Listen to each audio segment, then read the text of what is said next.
Emoji, and I'm back into the train yard. Look at this. I don't know if you see this. It's not as good as I see it. But this is the sunrise. This is the sunrise. I have a really strange sleep cycle nowadays. For some reason I wake up really early, and don't know what to do with myself, kind of thing. And it's kind of weird because I'm completely exhausted. You know, I need that sleep, you know. Anyway, it's so I'm back on the train yard, true RPG hobo, and this one is for Glory. This one is for Glory. I did a Glory video in the past, but this one is because I did a couple weeks ago, like 2 weeks ago. Do you see this? It's purple. The sky is beautiful. The cell phone cannot show you how beautiful that is. It's like purple and red and orange at the same time, like all mixed up. It's crazy. You can see it. It's annoying. But anyway, so I did a video a couple of weeks ago called "What's Up, Doc?" and I asked, you know, the people who were watching the channel. It was kind of like, for me, like a survey, doing a survey of, you know, what do you guys want to see and what do you guys want to hear about on the channel and stuff like that, because I needed some inspiration somehow. And the only response I really got was from Gloy. And Gloy said, all I need is the train yard in the snow. So you wanted to see the train yard in the snow. So we've seen these ones before, isn't it? We've seen these ones before. All right, so I said, you know what, I'm gonna go back to the train yard. Obviously, the train yard is my trademark. You know, you cannot be a true RPG hobo if you don't come to the train yard. But there's no snow yet, so you're gonna get some snow glory, my man. When in time, it's gonna come in time. But at the same time, I wanted to, since I was like up that early, you know, since I was up that early and I didn't know exactly, you know, what to do and stuff, and I decided to go in the sunset, you know, in that sunrise, and do a Gloy style video. You know, Gloy is one of the YouTuber here, and his YouTube channel has been through some iterations in the last year, but now he's in all this glory. You know, I mean, just by the name, Channel Glory, like how far can you go? I mean, how far can you go? Glory is such a wonderful name. It's like joy and glory in the same. It's glorious. It's glorious. So, and he has that muse style. So I decided to come in the sunset, in the train yard, kick off season 4 for real, the first train yard video of season 4, and do a musing video. So I want to muse about RPG. Obviously, I'm sorry, it's been a long introduction. I want to muse about RPG. You know, y'all know I've been talking about Mage recently. I've been reading M20, Mage the Ascension, and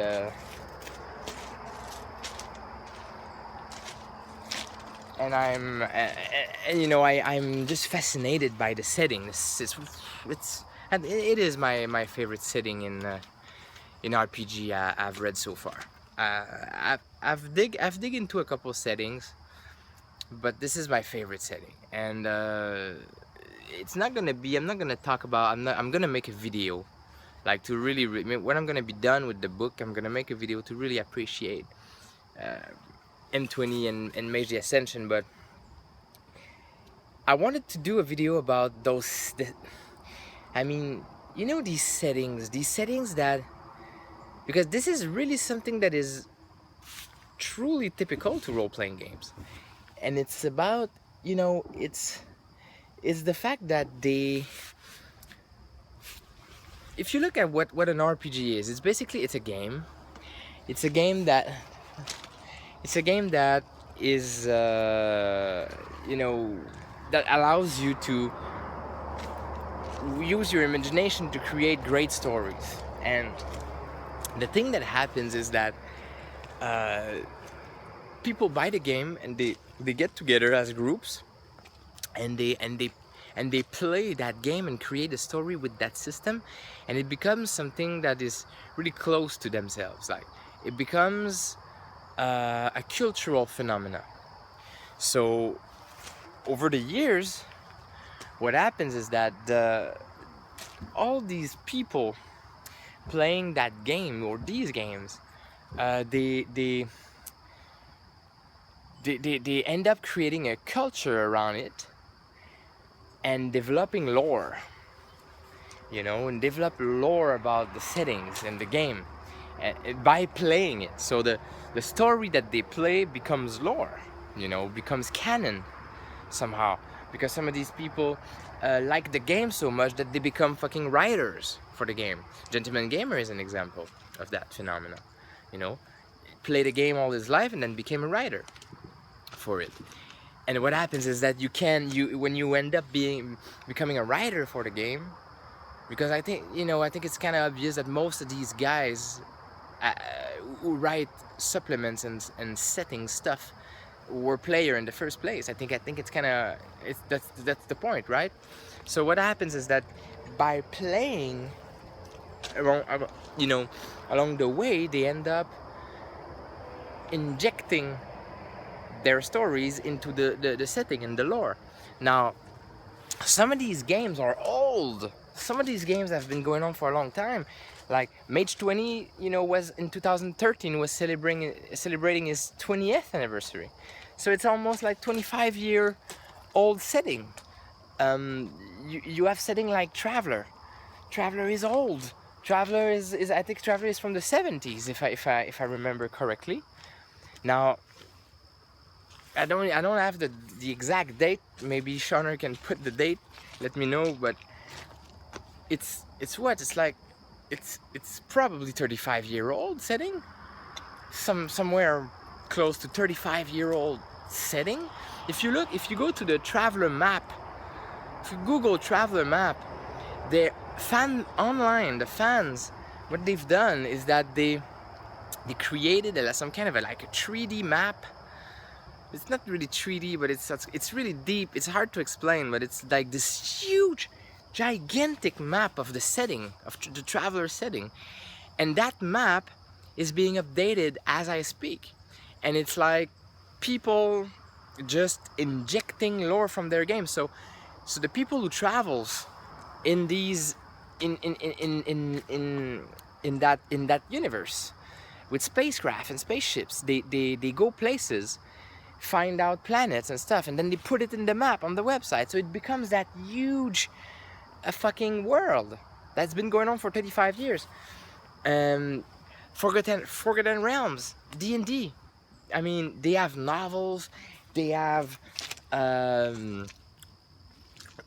they have all the supplements, all the games, all the people who've been playing the games. There are people who are still, there is, if I can, like, when I think about Pathfinder somehow, I feel like it is the embodiment of these people who wanted to keep that world, you know, having a game that will do that kind of game that 3.5 was doing, was, you know, they wanted to stay there. Some people are still playing in that world, and a lot of people actually, when they think they create something new, they just, you know, resetting that world. And Shadowrun, think about Shadowrun, what is it, the 6th world or the 5th world? I don't remember. Oh God, I don't remember that. Oh, so this awakened world where the creature have come out and the spirit, you know, walks the earth and all that. It's like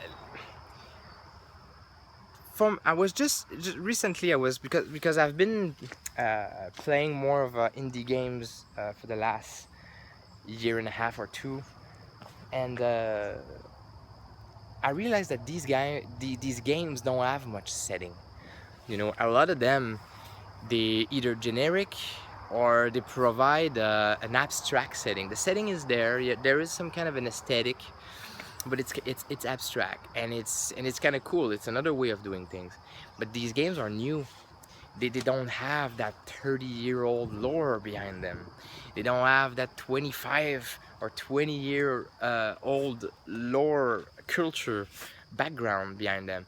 So it is not the same experience at all. Like, going back to Mage recently made me realize how fun it is to just dig into the settings and stimulate that imagination and think about campaigns that you can play in that setting. Uh, you know, it's for me it starts to become more and more obvious that instead of I, I know I'm not the only one who have you know, who've developed that approach. Uh, you know, but I've been guilty a little bit of seeing these games as this is the past. Like, this is the old way.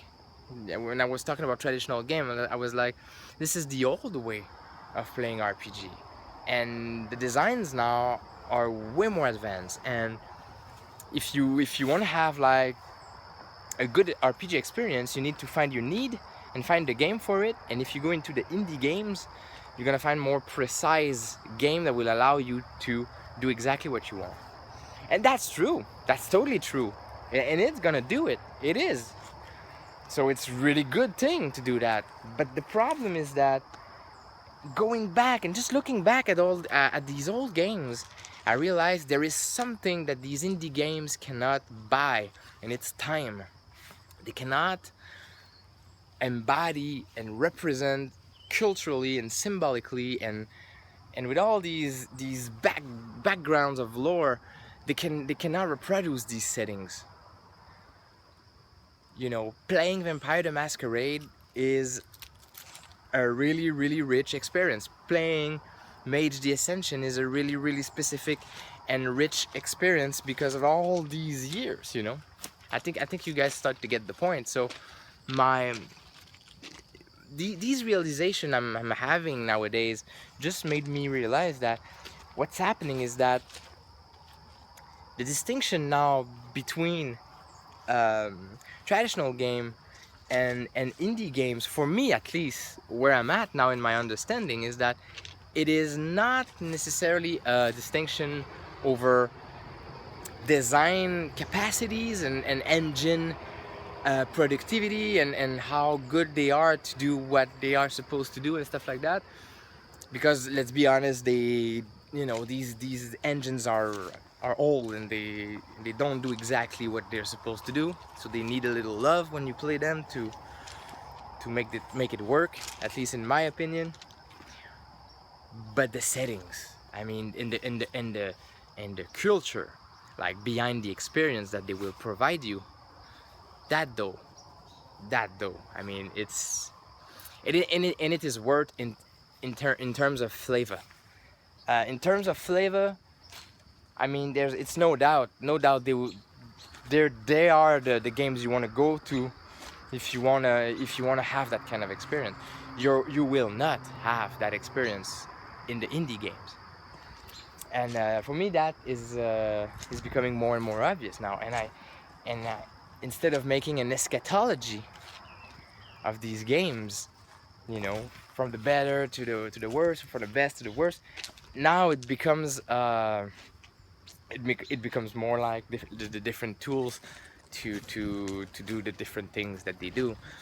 And so I wanted to muse on these things. I wanted to do a very long video I wanted to muse on these. This is where I'm at now in my understanding. This is, I am like still this. I was talking with Null Inquisitor on Facebook this week, and we were just amazed by this hobby. I mean, it's just, he was saying to me that is still after like 28 years or 25 years of doing it, he's still learning about himself and about the hobby and stuff. And same here. I mean, I'm still learning a whole lot, but it's interesting the different things you learn. Like, you don't, you can think that you understand more about design or more about, you know, just about yourself and how you interact with these games, but that for sure. But there is layers to that hobby. There is layers of that these kinds of understanding, and for me and especially this year, this is my fourth. Correct me, people out there. I don't remember, but I think it's my fourth year of vlogging that I'm starting. I think so. So because I started vlogging when I moved here, so I think it's the same. So it's my fourth. I'm starting my fourth season. So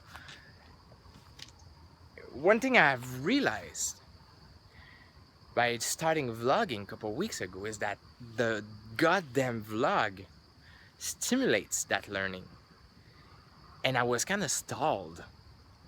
That's why it's good to stop vlogging a little bit, because it is a pervert thing. It affects you in a certain way, but when you get, as soon as I got back to it, the wheels started to turn again, and now I'm all being more attuned to the hobby. And it's really weird for me because I started to vlog and play RPG at the same time. So the vlogging activity is part of my experience of the hobby. I don't know if you understand what I'm saying. Some of you guys, played all their youth and stuff. So they in vlog later on. Me, I started at the same time. So for me, it is part of the experience.